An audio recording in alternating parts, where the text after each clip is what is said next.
I just saved your life, Kuya. You're welcome, Kuya.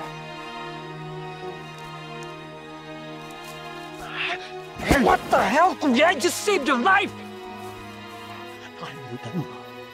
Kapatid ko, si Olivia! Relax, Kuya.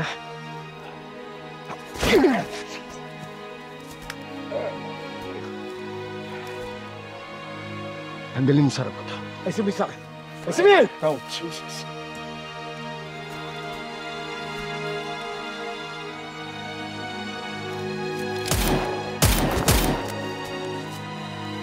That's how it's done. Pathetic! I said, come on, Jason!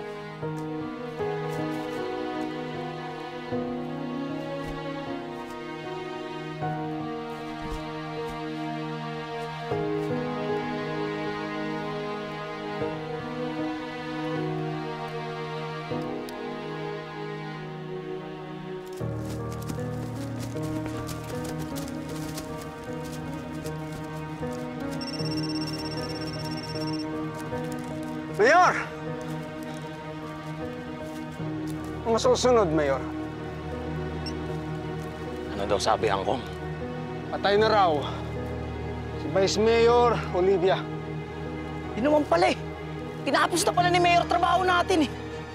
Pero gusto niyang bigyan ng magandang libing ang kapatid niya. Kidlat, Teban, Toryo, hanapin ninyo ang bangkay ni Olivia. Dalhin ninyo dito. Opo, Angkong. Tara! Rocky, ano pa nahintay ninyo? Magukay na kayo. Sigurado malaki-laki ang pabuya natin dito. Ano kung ibig sabihin nito? Mga traidor! Baba mo, baril mo! Kukunin lang namin ang kaparte namin na hindi namin nakuha ng dahil sa apo mo! Yan lang pala ang kailangan nyo. Sige, kunin yung pera. Lumabas din ang tunay niyong mga kulay. Emil, kunin mo yung baril niya. Tingnan mo yung pera, troga!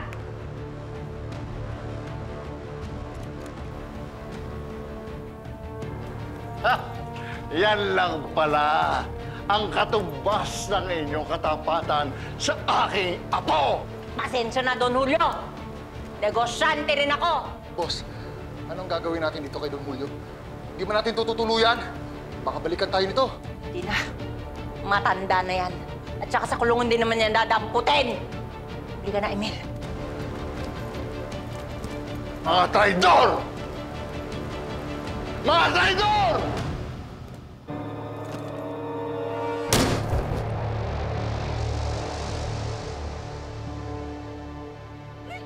Tama na!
Tama na!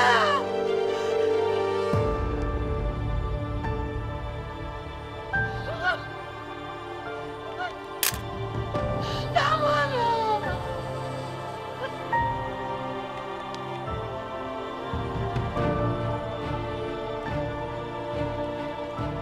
Ang tagal kong inintay ang pagkakataong ito para singilin ka sa mga kasalanan mo sa akin.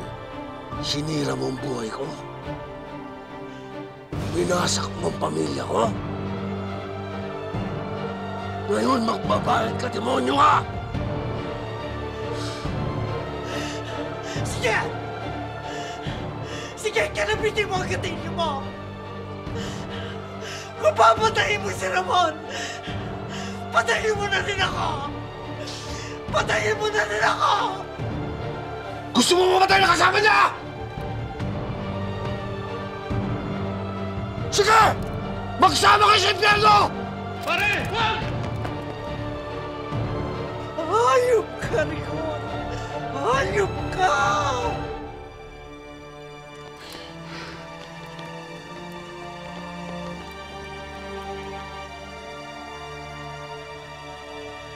Ramon! Ramon!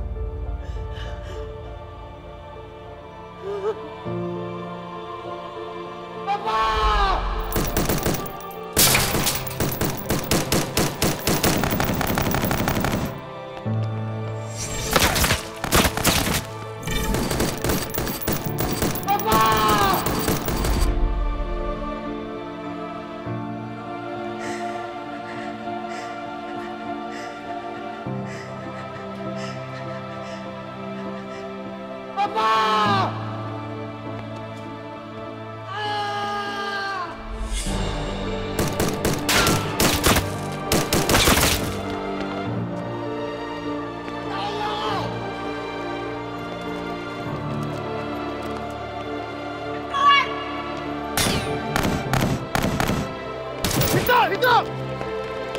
Taas ang kamay! Baba niyo yan! Baba pa rin! Baba! Baba! Taas ang kamay! Baba! Go! Garcia, masasan na sila.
Ano naman ang ginagawa mo dito?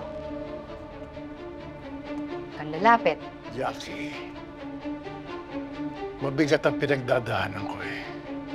At ikaw ang lunas. Ano ba? Umalis ka, baboy! Kasabi! Umalis ka, sabi! Gustavo!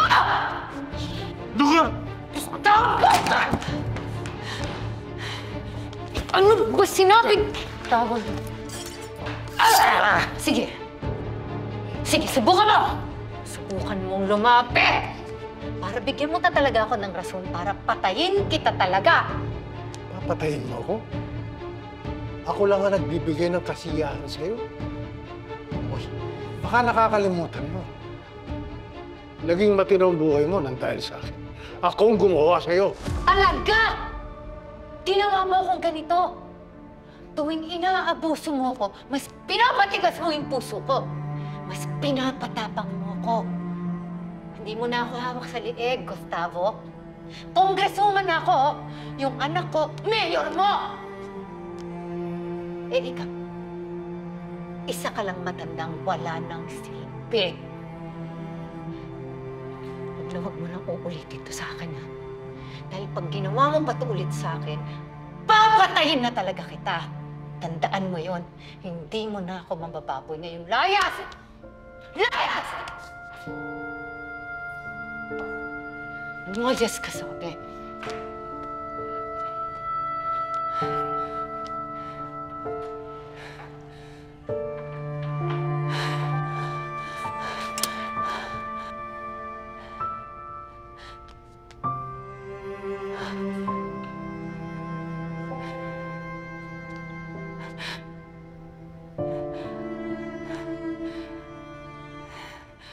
Boss Archie, pwede po bang ma-interview tungkol sa pagkahuli ng mga Montenegro, sir? Hindi pa kami makakapagbigay ng detalye ngayon. Hintayin nyo na yung official statement sa presinto. Nahuli na ako yung matagal ng buganda, kala ng patay. Dali sa presinto yan!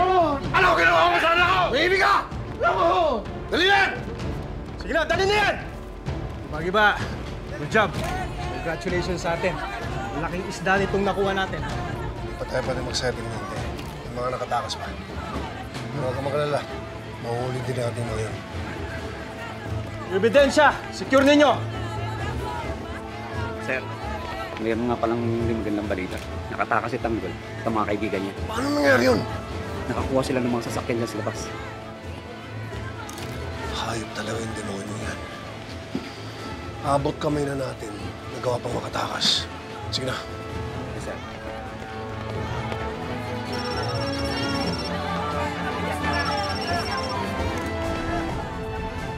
Mayor.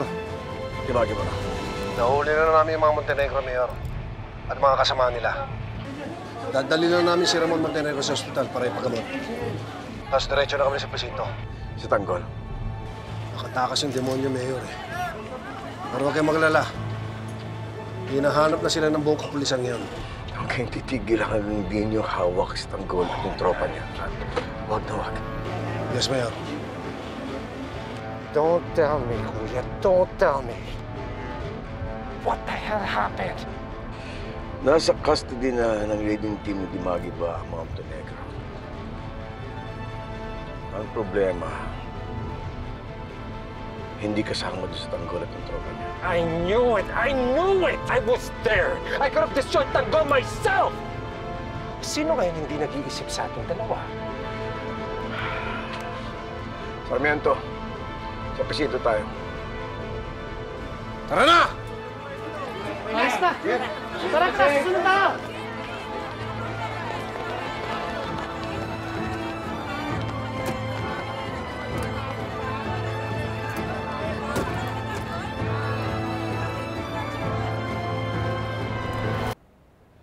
Usakan niyo si Bertes!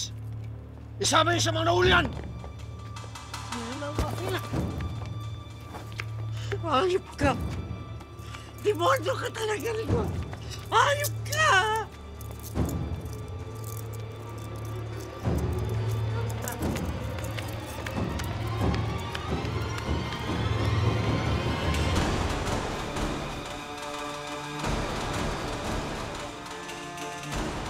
Dali na yung mga yan!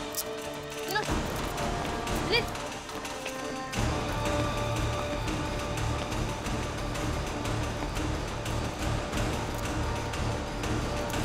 Mayor! Uli! Tignan mo nga naman, Don Julio Montenegro. Ano? Tapos sa maliligayang araw mo. Sige, dali na yung matanda! Tara! Let!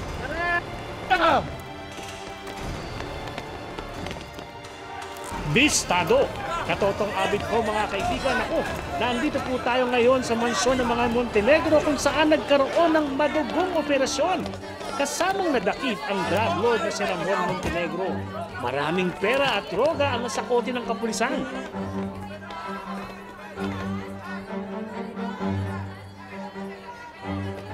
Ayan na po, binababa na po si Ramon Montenegro. Sugatan po siya. Naku, mukhang nag-aagaw buhay po siya.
Ano kaya nangyari kay Tanggol?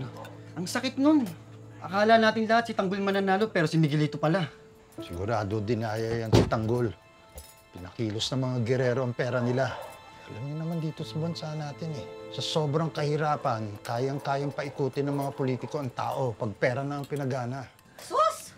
Hindi totoo yan, no? Dapat lang talaga na manalo ang mga gerero. Ang lakas nga ng loob ng mga Montenegro, nakalabanin ng mga gerero. Wala nga bumabangga sa mga yan kasi alam nila na walang nakakatalo sa kanila.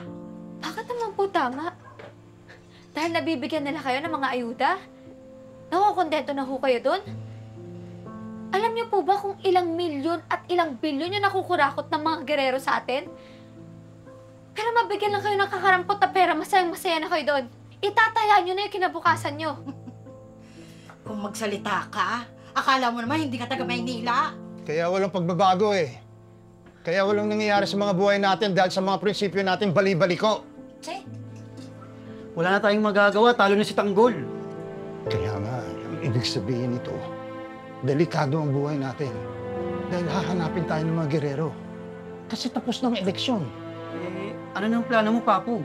Hihintayin natin si Tanggol. Di ba sabi niya babalikan niya tayo kahit anong mangyari? Kahit natalo na siya? Siguradong babalikan din siya ng mga gerero. Si Tanggol.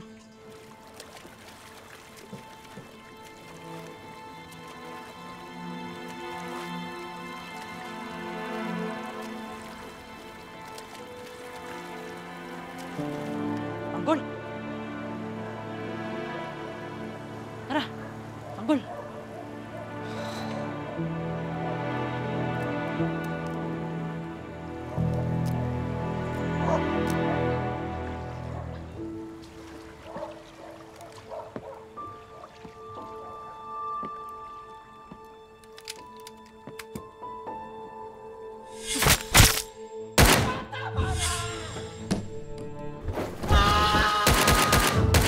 Ladies and gentlemen, ang kaisa-isa kong anak, Jesus Nazareno Montenegro.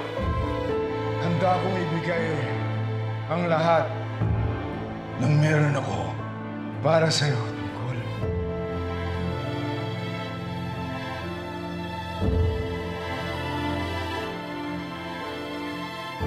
Hindi ko po akalain na matatanggap niyo ako bilang pamilya.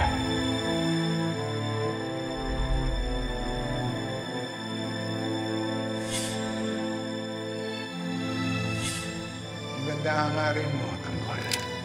Nakikita ko sa isip at puso mo. At bukal ito, tumulong sa mga mahirap. Hindi mo sana nakakalimutan kung bakit ka namin nilalagay sa posisyon na yan. Para protektahan ang pamilya, ang negosyo at lahat ng mga interest natin. Minahal kita, anak. Minahal kita. Hindi ko maubos maisip kung paano mo ako nasaktan ng ganito. Sabihin mo sa akin, kinaya mo ba maging isang Montenegro? Hindi mo pa. Hindi ko kinahiya na maging isang Montenegro. Yun ang pinakamasayang araw ko nung kinilala niyo ako bilang anak. Salamat, anak.